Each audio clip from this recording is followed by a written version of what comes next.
Welcome back to Tiempo. These Days is a film about the Salvadoran community on Long Island. It is a family drama that sheds a positive light on los Salvadoreños in Brentwood. Brentwood, by the way, is home to a large population of people from El Salvador. The film has already won several awards. Joining us this morning, Victor Perez and Amanda Rivera. They are producers of the film, and actor Jose Jimenez. Bienvenidos. Good to have you guys. This is so fantastic. Whose idea was it for this film? I mean, how did it come about? This is Junior Gonzalez's idea. He's the writer and director of the project. And so he decided to, make this film about the Salvadoran community. Yes. And so he had us put together a production team, and we're part of that team. And he wrote it? He wrote it. The idea? Yes, he did. Okay. And full disclosure to everyone at home, Junior used to be a cameraman here at Channel 7. Oh, there you go. He's a jack of all trades. What, Amanda, is the message that the film conveys? The message that the film conveys is that, we are a community filled with lots of love and determination. And yes, we might go through a few obstacles, but at the core, that's what binds us together. So it really explores lots of avenues and what we all kind of go through these distinct characters. Jose, you play a role in the movie. What's your title? What's your role in the movie? I'm the bully in the movie. You're the bad guy. Yeah, the bad guy. How did they find you, or did you find them to be in this movie? The project just came to me, and I was open to it, and I was willing to, do it. So. And you could relate to it because are you from El Salvador? Yes, I am from El Salvador, born and raised there to the age of 7. And this role fit me perfectly because I was sort of living that lifestyle at the time. Okay. The plot line of the movie, walk me through it really quickly, the 30-second version, is what? The plot line is about a 15-year-old kid who's just trying to find himself between walking two paths, right? And so being raised by a single mom, it's difficult because she has multiple jobs, and so at the end of the day, he's just trying to find himself to where he's at in life. And so as a teenager, it's difficult during those times. But Amanda, there's a little conflict between mom and son because she's very strict, which I think a lot of Latinos can relate to, having a very strict mother. Yes? Yes, she's strict, but she is also handling multiple jobs, the comeuppance of her child, and just trying to figure out how am I going to be there for my child, but how am I going to pay the bills? Okay. Before I get back to Jose, you guys made a concerted effort, the producers, to be sure that the actors who are playing the roles in this movie were from Central America, particularly El Salvador. Yeah. Correct. Why was that critical and essential? Because it had to be authentic. I think there's a lot of people who make films, sometimes they don't correlate that same Pacific culture to that project, to that movie. So I think it was important for us to show what we can do as well. So. And I don't want to read between the lines, but it sounds like you wanted to give opportunities as well. Yes, that's the thing. One of the things is that when we're trying to seek opportunities, right, we don't know where to go.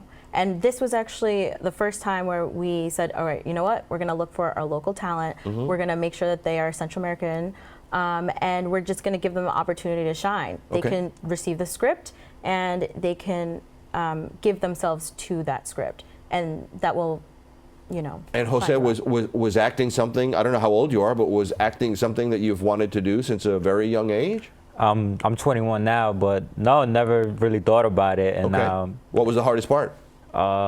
Being in front of the camera, and Yes, and memorizing lines. I would bet that too. Okay, what did you learn about yourself in doing this movie? I learned that if you really put your mind to anything, you could do it, and this was a great opportunity, open different doors, and Let me ask you, because it's a family drama that focuses a positive light on the community, but at the same time, the storyline features vandalism, revenge, gun violence. Where and what is the positive light? Well, those are the struggles as a young youth they go through, when you have no parents' guidance, and because of their, whatever the measure is, right? Either they're hardworking or the absence of a parent. So sometimes you get influenced, like myself when I was young. I was easily influenced by my friends, and so this is what happens when you get involved in certain friendships, and they take you the wrong path, and you want to kind of steer you away from that. But in order to do that, you got to have the right, family values, and the community there for you. And that is stressed in the movie. Correct. Yes. Because too often, when El Salvador or people from Brentwood are in the news, it's often for the wrong reasons. And this sort of sheds new light, I would argue, in terms of the community there.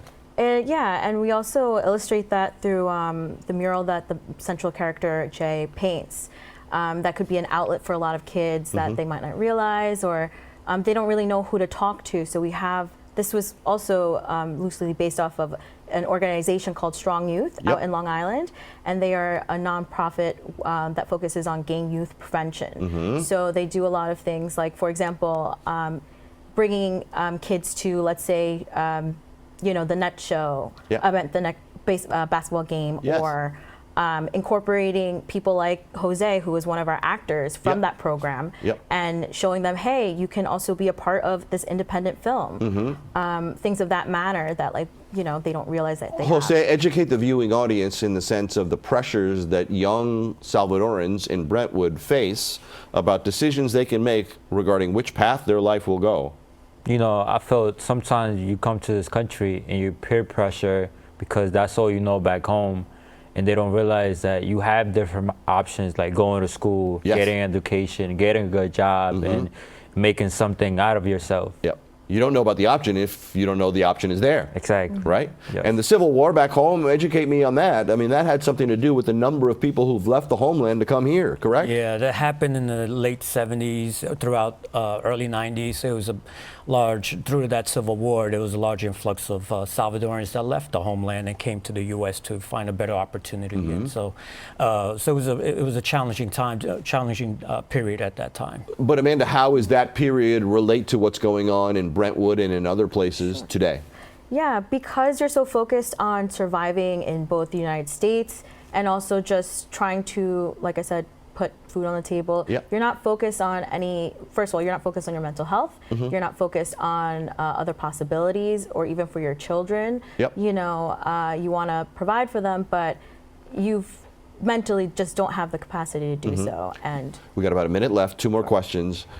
Junior, who wrote this, it's personal as well as professional, correct? I mean, the story about a 14-year-old raised by a strict single mom, that's his story? Correct. Yes. Because they say you write what you know. Exactly. And he knows that. But how many of us could relate? You could relate to that, right? Yes. I also was raised by a single mother, and she always encouraged me to live my dreams. So the fact that I, growing up, did not see any Salvadorian filmmakers or creatives, because I think as a community we were a bit shy to even express our pride because of all the malignant information out there. And the negative connotations that came with that. So it's like, how can you be prideful? How can you showcase that? Yeah. Very quickly, where can people watch the movie?